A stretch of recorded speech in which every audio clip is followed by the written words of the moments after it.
Welcome back to Wagen Garage. This is now a follow-up of my previous video of working on the engine, and now just finally tearing down the last bits of this engine. Now, I've already mentioned in the last video that got the last of this head to tear down, which this is actually what I'm doing. So there's going to be a couple of things to make mention before I can actually take this to the machine shop. The main block has already been disassembled. I've got the head to disassemble, just taking out the valve springs, the retainers, and the valves themselves for this. So with that, there's a few things that I've noticed. The intake valves and the exhaust valves are two different sizes. And here, I'll show you in a second. So as I mentioned, the intake valve and then the exhaust valve are a little bit different. If you can see this from here. Intake, a little bit larger. The exhaust valve is a little bit smaller. But there's, with that, for me taking these valves out, I do need to clean them. Clean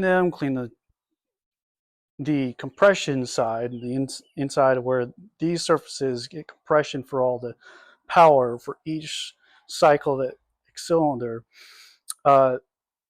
And then I've also got to clean up these surfaces. Now, these are not going to be as much as critical for me to clean off, but it would help out for all of the air getting in and out.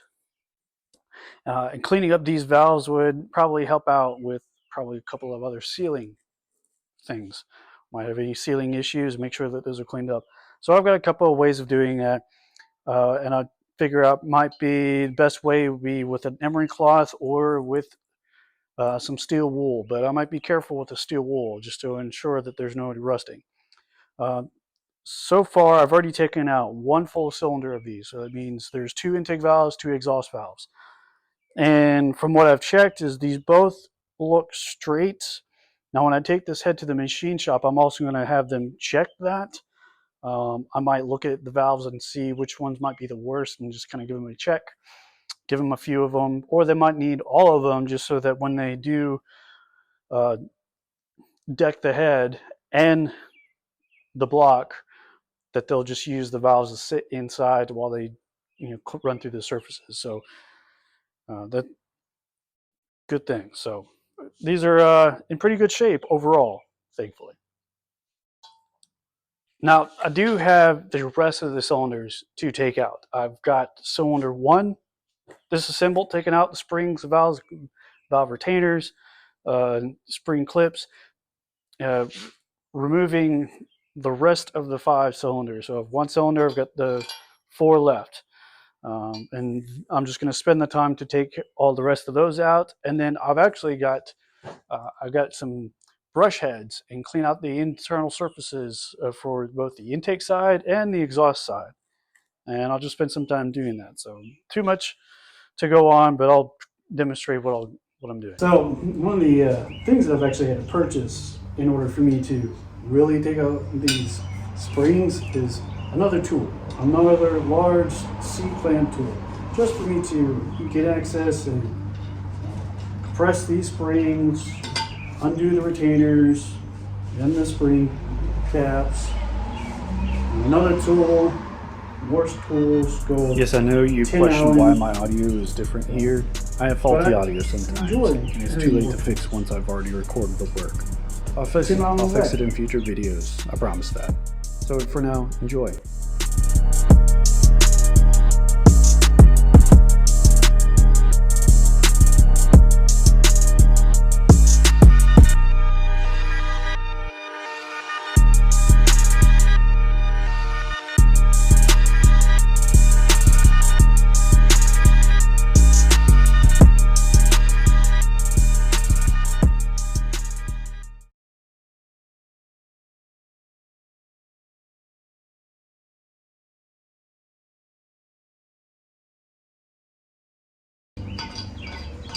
Might be helpful.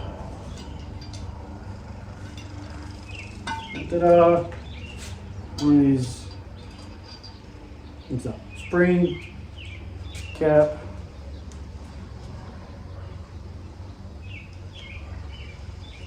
And then clean these off.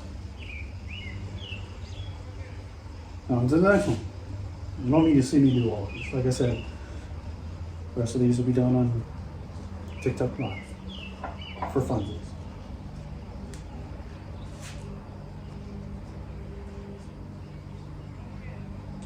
And last but not least, take this out entirely. So this is actually cylinder 2. Cylinder 2 was the one that was misfiring and had the worst. This is one of the two valves, and I think it was the other one that's in worse shape than this. So this is not too terrible, but the other one certainly going to need some attention to cleaning. But the valve, the spring cap, and the retainer clip.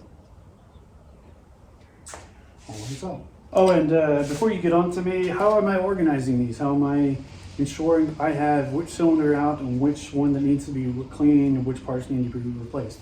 All of that I've got inside my house, and I've got an organization cardboard that I've written out. Actually, my best friend mentioned to use an egg carton and a pizza box to stab the intake, the valves through the pizza box, and then the egg carton to organize all the even smaller bits like these valve seal, the valves retaining clips, the springs, which that's one way of doing it. So if you have your way of doing it, that's great. The only thing is there's 20 of these. So 12 mini caps, 20 or 12 slots is not enough. I've got 20 of these, or at least 5 cylinders, or 10. I'm not going to do 1 and 2 in the same little egg tray. I individualize them out and organize them. But as long as you organize them how neatly, ensuring what needs to be done, which cylinder goes where, all of that. Organization is key, and I think I've stressed that enough on the last video, and I will stress that out always. I don't care if you got ADHD, ADD, bipolar, ODD, OCD, ODD, ADHD,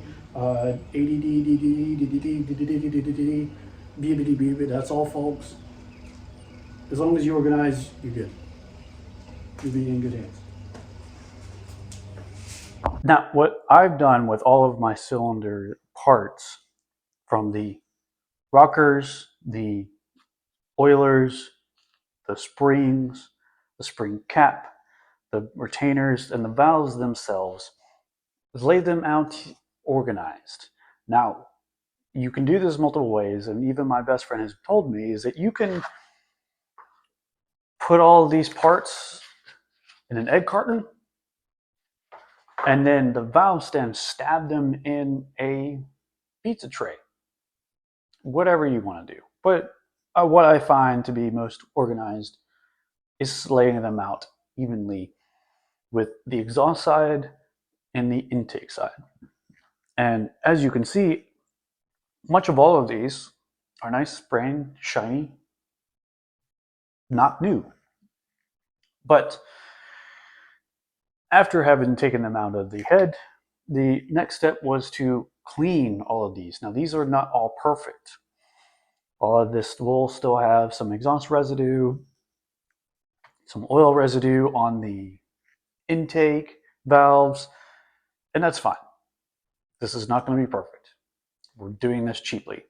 Cheap as in I spent $15 on materials to clean and polish these valves. That's it. That's all I needed to do. And you can do that too. Now, there's multiple ways of doing that, but this is my method, and I can share some links for what I have done compared to what I've seen if you're interested. Now, this was or is cylinder 2. This is the worst side of cylinder 2. This has got the most carbon buildup, very dirty compared to what was the next dirtiest and can end up looking brand new. So the benefits of cleaning this, as I've mentioned, are simply to increase the airflow. Now, like I said, these are not all perfect, but I can feel how smooth they are. That is much better than what they were. And I'd rather start with these to start up the new engine rather than something that's dirty. So next step after this, the engine goes to the machine shop. They deck the head, clean everything that I need them to polish, as I mentioned before, and then we get to lap these valves. And that will be the last step for this engine. And then everything gets put together. So we're almost done with the second phase of this engine. So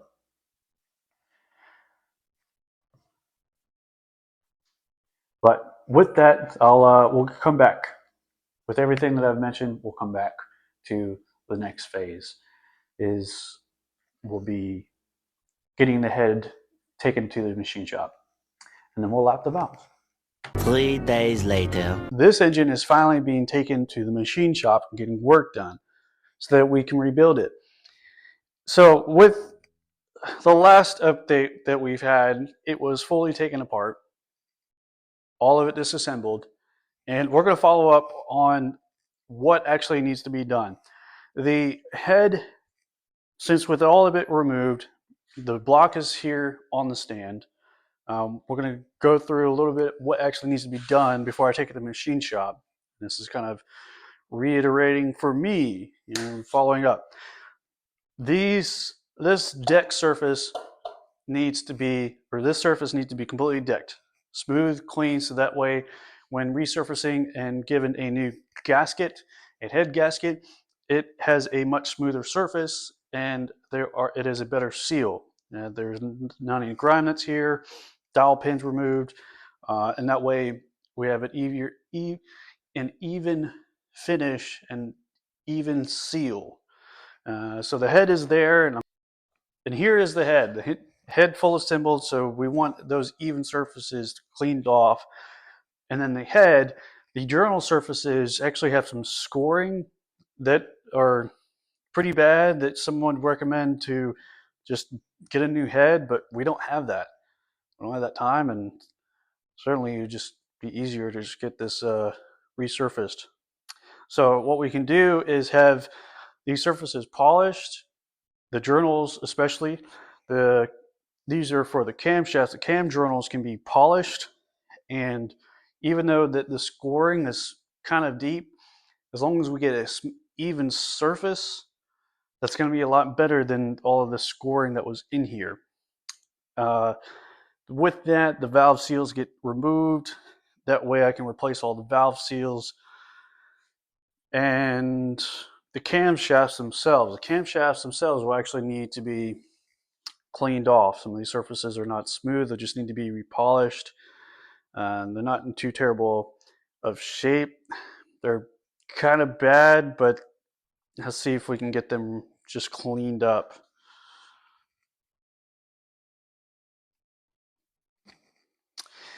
And that's just talking about with the head and the block. Once I get this back from the machine shop, it is then going to be the block. I will actually paint the block to the choosing of those who know and those who voted the color of the block. Additionally, the valve stems, the valves inside, the springs, the retainers, the clips, those are all inside, and I have to take those with me to the machine shop to get those so that they can check for compression at the valves. That way, they can check, make sure that there's no improper issues with that. We'll have them remove like I said, remove the valve seals, and we should get this back in a much cleaner shape. Might clean up some of these surfaces, but that's all the work to be done for this. So let's go get started. Let's go. So I'm going to go ahead and get this all put into the car and to get taken to the machine shop, and I'll see you guys in a bit. 1 eternity later. So there has been an issue with some of the videos that I have taken. Some of the videos I've actually used were putting the engine and stuff into the car and even discussing while driving the shop and what was actually told. There was also discussions about, also a video of me explaining some of the things that actually had to happen in between. The original head actually was not usable. The cam journals were too scored, couldn't use it. It basically was just useless. So that actual head is sitting over on my workbench. So that was one thing. Additional life updates. Sold my other car. Actually got a new phone, which is what I'm recording on now. It looks so much nicer, don't I? So handsome. And some other life updates. But all that just to end up that I now have the engine block back. It is very shiny. Not going to show you guys too much, but the next steps for this engine block, and I also have the head.